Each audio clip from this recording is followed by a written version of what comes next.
good afternoon. Okay, so today I want to talk a little bit about getting flexion and extension. So I just got on the bike for the first time and rode around my neighborhood, which was super exciting. And one of my old athletes and now friends, he also just recently got ACL surgery, I think a week or two before I did.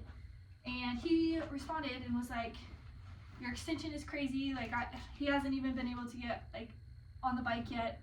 And he was asking me what I do to get that extension. So I want to talk about those exercises. And then I asked him what he was doing for or flexion. He asked me about flexion and I asked him about extension. So flexion is being able to bend your knee, which allows you to be able to get on the bike, which I have a pretty good amount of flexion. I had stretched a lot in the morning and then just decided to get on my bike, so I was good and primed and ready to go. But extension is something, being able to hold my knee down so I can walk. So straight leg extension, that's what I'm having troubles with. So I asked him what he was doing to help him with his extension, and he gave me some things to work on. So teamwork makes the dream work. I did ask him, I don't know what graft he got, so I got my hamstring taken out, hamstring tendon taken out to use as my ACL. I don't know what his is, so I have a feeling maybe that could contribute to the reason he's having flexion problems and I'm having extension problems, because your ACL is a part of, if it's tight, that's why you won't be able to get extension. So my guess is he maybe had something in front of the knee, and that's why he's having a hard time getting the stretch in the front of the knee. So just depending on what kind of graft you got for your ACL and what's going on with your knee, you may have different issues. So I just want to quickly talk about some things that can help you get your range of motion back. And a lot of it just has to do with like when you're sitting watching TV or when you're sleeping or when you're sitting around, what are you doing? What positions are you sitting in? For me, again, flexion was a little bit more comfortable to try to push. So I would sit in a bent knee position, and that's something that I knew I had to open up. And I figured the extension would come once my hamstring started relaxing. So, but now that I'm starting to move, I really want to get it going. So the first thing that I would say for extension, just sitting, if you can't get your leg flat right here, go ahead and just sit like that. So I've been doing a lot of, when I do my stretching, I just lay back and allow my knee to just relax. And you just have to think about relaxing in that position. So if you set your knee here and you just allow it to relax, and it takes a lot of deep breathing, a lot of focus, a lot of mentally relaxing those muscles and places you feel tension. Just close your eyes, go in, and just feel what feels tense. Maybe take a deep breath and exhale, relax that muscle, and think about it relaxing. The more you can visualize, the more you can mentally relax your body, the more you actually will relax. So your mind is in charge of your nervous system. Your nervous system is in charge of your muscular tissues. So the more you can tell yourself to relax, it's going to allow your body to relax and respond to that. So this is a good warm-up position to be in. So if you are still, so for me, I have like a pretty good range of motion right here that I feel pretty comfortable with, and I've had to work into that. But if I try to push a little bit more range of motion here and sit there for a little bit, and again, relax, think about relaxing, maybe drop my foot, relax my shin muscles, my calf muscles, my hamstring, my quad, anything I feel stretching in my knee, and then I go to try to put it down flat. Right now it's okay, but a lot of times I will feel pain trying to move in and out of ranges of motion. So just be patient with yourself in those ranges of motion. It will open up the more you keep moving it. So if you can just achieve like right here, work that, and then maybe spend a little bit of time in a bent position, relaxing, and then come out of it a little bit and back in, out of it, back in, until you can start to work a full range of motion. Okay, so first thing on extension, you just want to get your leg flat.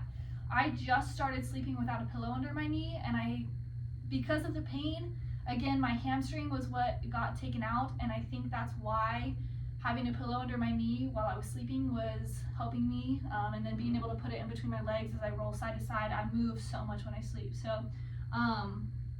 I took that out. I was like, okay, I need to spend more time in extension. So again, time, this is a concept I've talked about a little bit, but time under tension, time spent in one situation, on one skill, is going to contribute overall to the outcome. So the more time you can spend with a straight leg and working that extension, the better you're going to be. So if you're having problems with extension, try to sleep without a pillow, or if that's too painful and you can't sleep, just throughout the day, try to make sure you are working the extension. So sitting with a flat leg, or finding a towel. I've been using my ACE bandage downstairs to put under my heel, but you can, this is just a hand towel from my closet right here.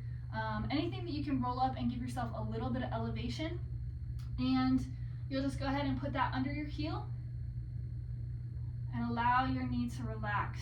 So the higher this is, the thing under your heel, or the higher you elevate your heel, the more tension you are going to have on your knee. So make sure that you are progressing little bits at a time, because it still is a tender situation back there. So you want to make sure that you are respecting your muscles, because yes, you want to put them in a position to be successful, aka opening up ranges of motion, but you also have to respect the process of healing. So don't push it further than is necessary. So open up little bits at a time, and like I said, warm up with a flat leg, and then maybe add, this is what, like 2 inches to my heel, and I've already relaxed into this position. So the other side of the towel is a little bit higher, so maybe 3 inches. So I can add that, and then again, I'm just thinking about relaxing my foot, relaxing my shin, my calf, my quad, my hamstring. Maybe I lay down and relax my hips. That's going to give me a little bit more challenge. And then I just think about relaxing my knee, and I feel pressure in the front of my knee, so maybe I give it a little rub to help it relax, and then a little bit of pressure behind my knee where my hamstring graft was taken. So I just want to be gentle with that, maybe rub it, loosen it. So what it does is it had trauma to the area, so everything is going to shrink and try to guard. What you want to do is relax and lengthen, so that it heals nice and long. So when you allow it to heal short, that's when you get issues down the road. Another thing that we were talking about is the scar tissue. So he's having a lot of pain with scar tissue, and so am I. I realize that's probably the lingering aspect of pain for me, in trying to get that range of motion. So it's gonna be a little bit painful.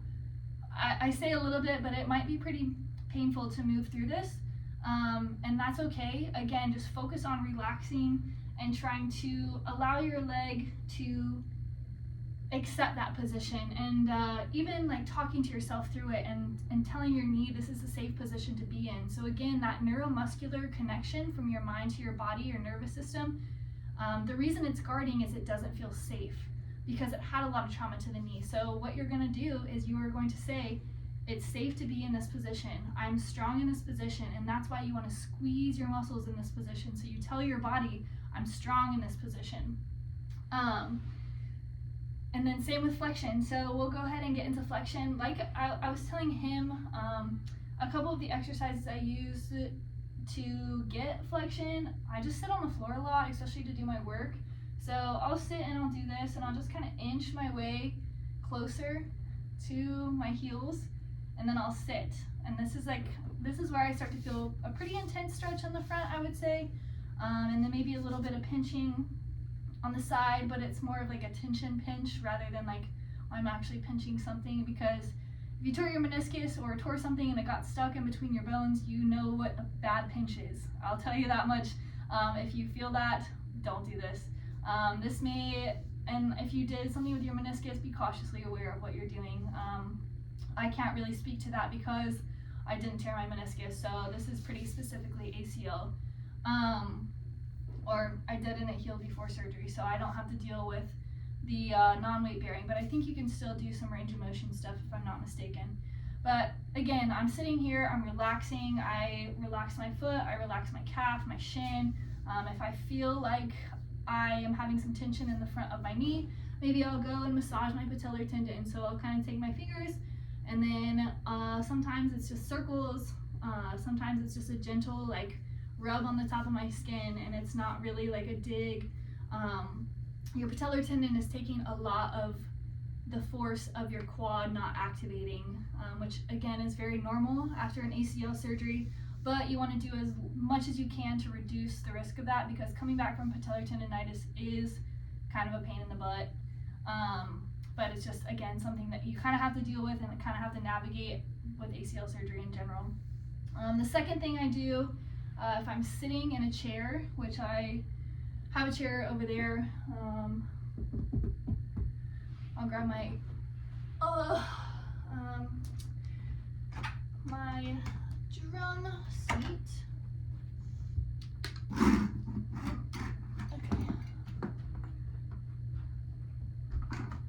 I would just sit in a chair and just kind of slide my heel back and then maybe shift my weight. Here, let's see. Shift my weight forward over it. Okay, so I come back. You see how the angle of my knee, I can't really see without this. Okay, there we go. The angle of my knee is like about 90 right now, and then as I shift forward and lean forward, it closes, so it's less than 90. So even if you are out here and you lean forward, you see how that angle changes. And you can just, again, you don't have to move your leg in order to do mobility exercises. So I'm leaning forward, maybe get a stretch here. I feel that stretch in the back of my hamstring, maybe a little bit in your glute as well, and then you'll come out of it and then go back in it.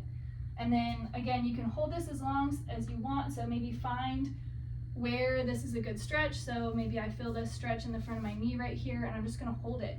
And maybe you're sitting at your desk and typing or writing or whatever you need to do for work. This is something you can do at work to assist in your range of motion.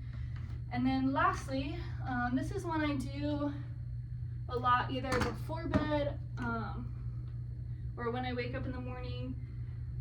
I'm a little bit stiff, so I try not to probably do it too much until I'm a little warmed up, because it is more intense than some of those other ones because you're relying on gravity. But here we go. Go ahead and lay back, and then you can pull both knees. I like to pull both knees up to my chest because it's kind of like it's decompressing to your spine, which again is taking a lot of compression and a lot of wonkiness due to your limping and what's going on with your body. So you want to decompress your spine and then pull your knees into your chest.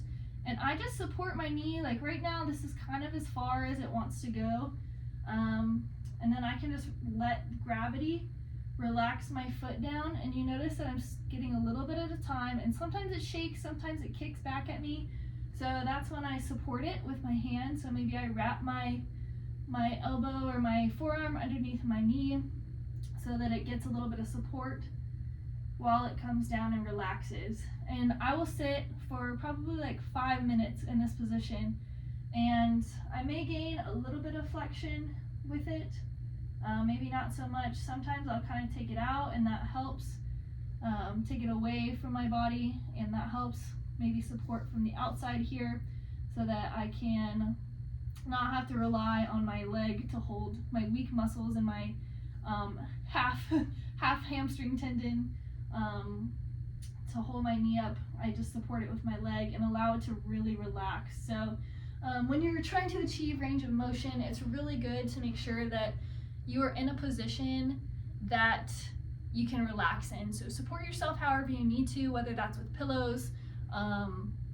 bands, straps, whatever you need. Make sure that you support yourself in order to relax, because if you are resisting in the range of motion training, then you are going to find it hard to achieve a little bit more range of motion. So yeah, it's just really about relaxing. So focus on that and spend time. It takes a little bit of time, and then multiple times throughout the day, just allowing your body to relax into that position, and then warm yourself out of it as well. So after I sit in this position for a really long time, you know, my knee kind of gets stuck here.